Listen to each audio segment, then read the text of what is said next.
চলুন আজকে আপনাদের সাথে কোনো কাজের ভিডিও আমি পোস্ট করছি না, একটু গল্প করতে এলাম। গল্প মানে কিছু কথা অ্যাকচুয়ালি বলবো। আমি আমার কাজের ভিডিও না মানে এটাও একটা কাজেরই ভিডিও, কিন্তু আমি যে ধরনের আমার হ্যান্ড পেইন্টেড আইটেমগুলোর ভিডিও পোস্ট করি বা ফটো পোস্ট করি এটা ঠিক সেটা নয়। বাট যারা আমাকে অনেক দিন ধরে চেনেন জানেন তারা জানেন যে আমি একজন ফটোগ্রাফার এবং আর্ট অ্যান্ড ক্রাফটের যে কাজটা আমি করি, হ্যান্ড পেইন্টিংয়ের যে কাজটা করি সেটা কিন্তু আমার সাইডে করি, মানে ফটোগ্রাফির সাইডে সাইডে সেই কাজটা করি। সেটা আমার মেন প্রফেশন নয়, আমার মেন প্রফেশন কিন্তু ফটোগ্রাফি। তো ব্যাপারটা হচ্ছে প্রতি বছর পুজোর আগ দিয়ে কুমারটুলি আমার আরেকটা দ্বিতীয় ঘর হয়ে যায়, সেকেন্ড হোম। কারণ আমি সেখানে ডেলি যাই, ওখানকার ফটো তুলি। যারা ওখানে পালরা যারা আছেন, যারা ঠাকুর বানান, তারা অনেকেই আমাকে চেনেন, তাদের সাথে কথা বলি, গল্প করি। এরকম অনেক হয়েছে যে আমি দুপুরে গেছি, তারা খেতে বসেছেন, তারা আমাকে খাবার অফার করেছেন, আমি তাদের সাথে ওখানে বসে খাবারও খেয়েছি। কুমারটুলির কথা বলছি। তো যাই হোক, এবার একটি বিশেষ পরিস্থিতি সামনে এসে পড়েছে ঠিক পুজোর আগ দিয়ে।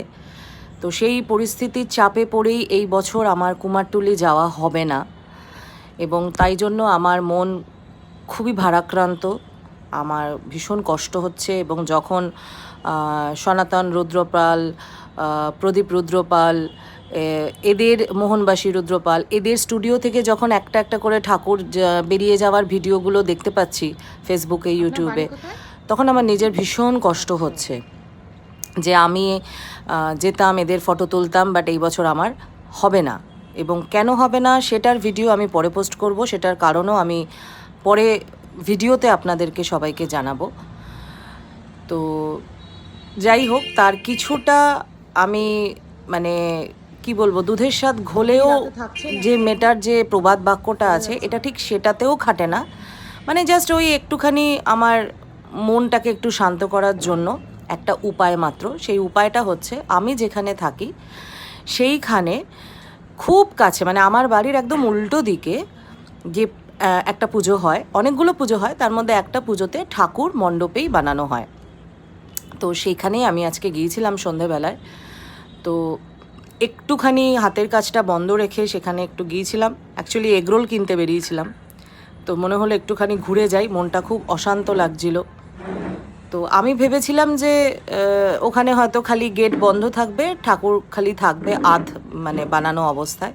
কিন্তু দেখি যে যিনি আর কি ঠাকুর বানান সেই মূর্তিকার ওখানে ছিলেন এবং উনি রং করছিলেন, বেস কালার উনি করছিলেন। আমি জিজ্ঞেস করলাম এটা কী দিয়ে, উনি বললেন খড়িমাটির রং হচ্ছে এখন সাদা কালার দিয়ে, তো এখানেই তৈরি হয়। এবং আমার এই পাড়ার প্যান্ডেলের পুজোর বিশেষত্ব হচ্ছে, এখানে মায়ের ডান দিকে কিন্তু থাকে সরস্বতী এবং কার্তিক, আর বাঁ দিকে থাকে লক্ষ্মী এবং গণেশ। এবং কেন থাকে সেটা কিন্তু আমার জানা নেই, বাট এটাই আমি দেখে আসছি, এটাই এখানকার রীতি। তো যাই হোক, আজকে আমি এটা দেখে আমার একটু মনটা শান্ত হলো, মাকে দেখতে পেলাম তৈরি হওয়া অবস্থায়। এই যা।